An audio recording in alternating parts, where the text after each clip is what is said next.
Alrighty, so I've been meaning to get around to this. Not necessarily, a new figure or anything, but I'm not necessarily, always reviewing new stuff on this channel. It's really just an everything channel, I talk about old video games, new movies, old movies, TV shows, I mean, whatever. So, this is the NECA, like, I think roughly 18-inch Gipsy Danger from Pacific Rim, and it came out when the movie came out. So I think the movie came out in 2013, 2014. You'd think I'd know, considering how much I love the movie, but I got this from a guy who lives not too far from where I live. Sorry, there's cat hair all over it. He was selling basically this and the Gipsy Danger bust together, so I just bought both, and he, I think for both of them together, was selling it for like $260. So I really couldn't beat that price, considering even this version of Gipsy Danger is like $300 plus. So he had the box and everything. I don't have the box anymore. I got rid of it, actually. This is the damaged version. There is like the clean, non-weathered version where it's actually got both hands, but I kind of like this version a little bit more. And the lights still work, everything, and honestly, for something that's, 10 years old, it still holds up well. I had no issues standing it up, and this was something I've been wanting to get for a long time. I think I got it from him last year, but I mean, it's been basically on my Amazon, eBay list for, the past 10 years, basically. And so, without yapping a little too much longer, I basically just want to kind of showcase it, show it off. Maybe it wouldn't be too hard to find someone selling it for a good price, or maybe you could talk him down on the price, but there's a couple reasons why I like this version a little bit more than the normal one.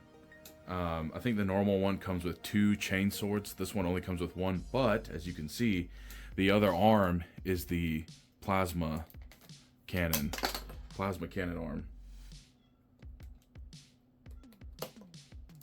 which, you can move. You have to manually rotate it, but that's fine. And there's even a button here to turn the plasma cannon on. Here, as you can see. I really like the lighting on that. And he had already put the batteries in, so I'd have to just see where the batteries go. I think this piece pops off because I see there's a screw here. And yeah, there's a back piece where the batteries go. I think he either didn't have the screw or the screw fell out. But for the other light, as you can see, this is the back piece. I just need to find a screw that fits, otherwise it's going to pop off. But I think these are LR44, I believe. I could be wrong. But the button right here, turn it around. And so the chest and headlight come on. Now, I wish it would have been the chest and the visor more than the headlight.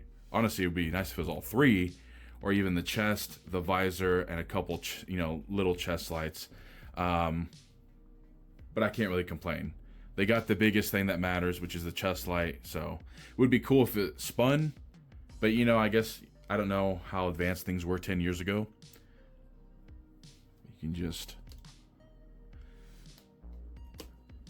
And the sword, I will say, as much as I like the sword, I wish it was actually in the sword shape, because I don't remember in the movie being segmented like this after it's formed. It comes out like this, but I swear it then becomes just one straight sword. Could be wrong, I'd have to rewatch it. Articulation is minimal. Like, I can't swivel out the bicep. It's just shoulder going forward or back, kind of in, kind of out. You can move the hand. I can't move the forearm. Same with this arm. Kind of hard to move the shoulder. I just leave it in a standing position, honestly. The head, you can kind of, look down, look up. Nothing too crazy. It kind of looks weird having it look fully up because there's this neck space, and I feel like in the movie there was no neck space. You kind of just had the head like that. I do feel like in the movie this back plate is not this big. I swear from what I've seen there's a line you can see here. I feel like it's supposed to be about that big because I feel like this looks a little comically large.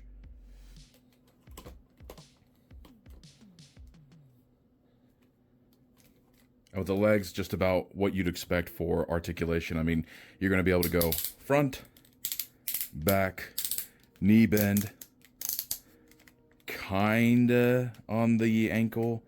You got kind of like the back foot placement, so you can kinda pose it. I can't see you being able to do that many poses with this. I'm not going to lie with you.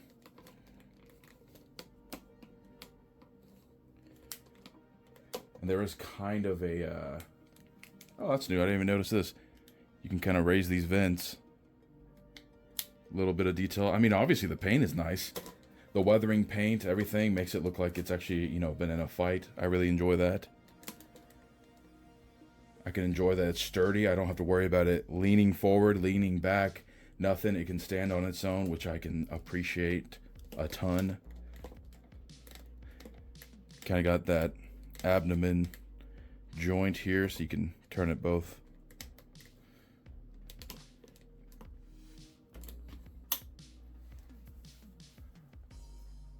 But yeah, I mean, so, you know, because when I've made videos like this before, people kind of ask me, like, why are you talking about something that's already been out for so long, blah, blah, blah.